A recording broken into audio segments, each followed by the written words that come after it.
ஒன்றிய அரசு புள்ளியும் கிள்ளிவிட்டு தொட்டிலும் ஆட்டுகின்ற நிகழ்வாக மேகதாட்டில் அணை கட்டுவதற்கு பூர்வாங்க அனுமதியை அளித்திருப்பதும், நாம் நீர்ப்பாசனத்துறை அமைச்சரோடு சென்று சந்திக்கின்ற போது, பேரவை குழுவில் இடம்பெற்றிருக்கிற தலைவர்கள் சந்திக்கின்ற போது நிச்சயமாக நாங்கள் அனுமதிக்க மாட்டோம் என்று சொல்லிவிட்டு அனுமதி அளிப்பதும், இத்தனை முறை முறையிட்டும் கூட ஒரே ஒரு ஆண்டு கூட வரலாற்றில் சம்பா குறுவை சாகுபடிகளுக்கும் சரி 20 மாவட்ட மக்களின் குடிநீர் ஆதாரமாக இருக்கின்ற காவிரியினுடைய உரிமை நீரை நமக்கு தந்ததாக வரலாறு இல்லை.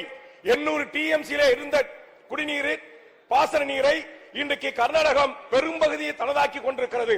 ஒவ்வொரு முதலமைச்சருடைய ஆட்சி காலத்திலும் நாம் நமக்கான உரிமை நீரை விட்டு கொடுத்து வந்து இன்றைக்கு அது 200 TMCக்கும் குறைவாக நிறுத்தப்பட்டிருக்கிறது. அந்த 172 TMCயாவது முறையாக சம்பா குறுவை சாகுபடி காலங்களில் நமக்கு வழங்கியிருக்கிறதா என்று சொன்னால் கர்நாடகம் வழங்கவில்லை.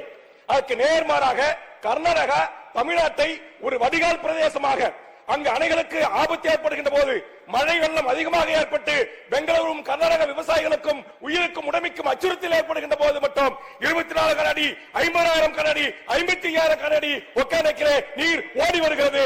கரையோர கடலூர் மாவட்டத்தில் தொடங்கி இன்னைக்கு டெல்டா மாவட்டம் வரையில் இந்த ஆற்று கிளை நீர்களால் தமிழ்நாட்டு விவசாயிகளும் தமிழ்நாட்டு குடிசை வாழ் மக்களும் பாதிப்புக்குள்ளாயிருக்கிறார்கள்.